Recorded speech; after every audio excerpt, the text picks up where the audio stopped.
We are Onyx Imaging. We are the highest rated and most reviewed printer service center in Oklahoma.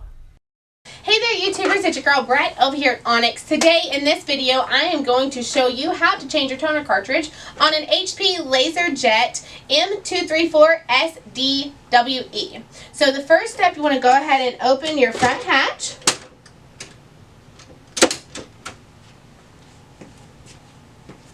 Then you want to go ahead and pull your toner cartridge out.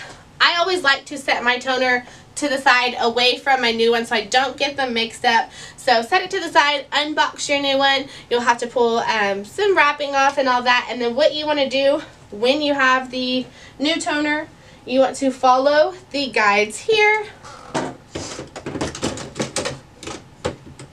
Stick it in. It doesn't necessarily like click, but you'll know when it's locked into place. And then shut this hatch.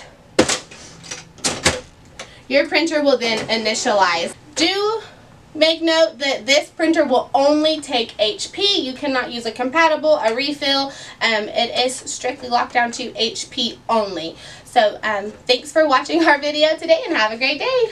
Thank you for watching. If you're interested in how you can receive free labor on all of your service calls, as well as how to qualify for free printer upgrades, contact us today. We are here for all of your printer and office supply needs.